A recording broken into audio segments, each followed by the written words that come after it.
हाँ चलो देखो, ये 3D का क्वेश्चन है तुम्हारा, कार्टेशियन फॉर्म में इक्वेशन दिया हुआ है। ये कार्टेशियन फॉर्म में किसी भी लाइन का इक्वेशन गिवन है, ठीक है। और कह रहा है कि अगर ये किसी भी स्ट्रेट लाइन का कार्टेशियन फॉर्म में इक्वेशन गिवन है तो इसी का डायरेक्शन रेशियो बताइए और डायरेक्शन कोसाइन बताइए।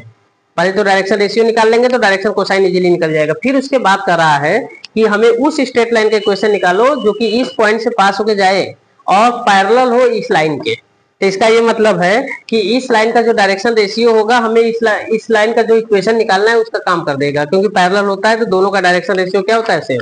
अच्छा, एक पॉइंट दिया रहे और डायरेक्शन रेशियो दिया रहे किसी भी लाइन का, तो उसका हमें कार्टेशियन फॉर्म में उस स्ट्रेट लाइन का इक्वेशन होता है x minus x1 upon a, y minus y1 upon b, z minus z1 upon c। यही होता है इक्वेशन कि अगर किसी भी एक पॉइंट अगर दिया है, जैसे x1 y1 z1 पॉइंट दिया है और उस स्ट्रेट लाइन का इक्वेशन निकालना है जो कि जिसका direction ratio a b c है, तो हमें यही इक्वेशन होगा। तो काम करते हैं कि इस हमें कार्टेशियन फॉर्म के इक्वेशन को इस फॉर्मेट में चेंज कर दे और कंपेयर कर देंगे तो हमें तुरंत पता चल जाएगा कि a क्या है, b क्या है, c क्या है। It's mean direction ratio. Okay, तो देखो ये जो कार्टेशियन इक्वेशन दिया है 6x माइनस 2 बराबर 3y plus 1 equal to 2z minus 2 given है कि नहीं है। तो अगर हमें इसको इस फॉर्मेट में चेंज करना है तो x y z का जो कोफिशिएंट है उसको तो 1 करना पड़ेगा ना। तो यहाँ पर x y z का कोफिशिएंट अगर 1 करना है तो यहाँ से 6 कॉमन ले लो, नहीं, और यहाँ से क्या कॉमन लो, 3 कॉमन ले लो इसमें से, और इसमें से क्या कॉमन लो, 2 कॉमन ले लो। बोलो हो गया। अब इस 6 को, नीचे 1 है तो इस 6 को क्या लिखो, x माइनस 1 अपान 3, ये तो 1 अपान 3 हुआ। इस 6 को लिखो 1 अपान 6, लिख सकते हो कि नहीं। 6 ऊपर जाएगा, मल्टीप्लाई करेगा, वही फॉर्मेट आएगा, ठीक है। और यहाँ से y plus 1 upon 3 upon 1 upon 3 equal to z minus 1 upon 1 upon 2। अब यहाँ से देखो इस टोटल ये जो डायरेक्शन रेशियो 1 अपान 6 1 अपान 3 1 अपान 2 है। एक काम करें हम, अगर हम तीनों में 6 का मल्टीप्लाई कर दें। अच्छा, 6 का ही क्यों मल्टीप्लाई करेंगे, क्योंकि 3 2 6 का एलसीएम 6 होता है, तो 6 का ही मल्टीप्लाई कर दो।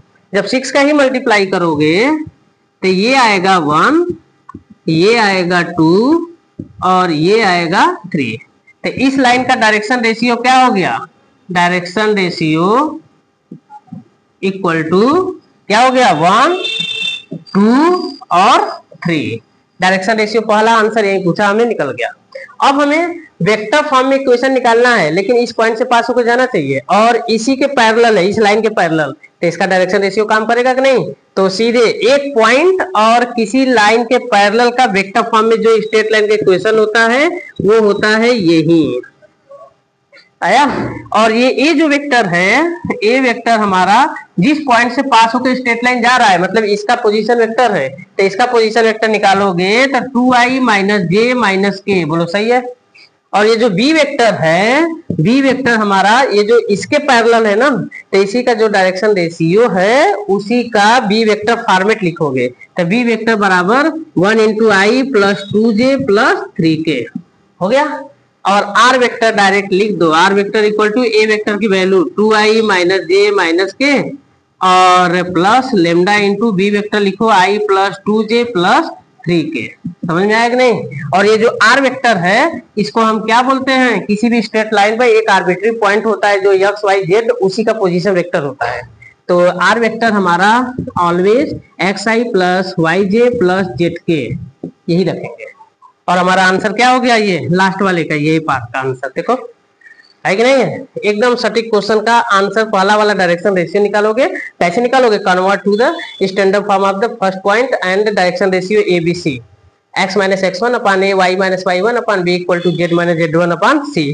And next one point and parallel to the given line, then straight line equation in vector form, r vector equal to a plus lambda b. Substitute the value of a 2i minus j minus k. A vector is a position vector of this point 2 minus 1 and minus 1, and b vector is a parallel to the direction ratio of 1i plus 2j plus 3k. Then r vector equal to this. Okay, thank you.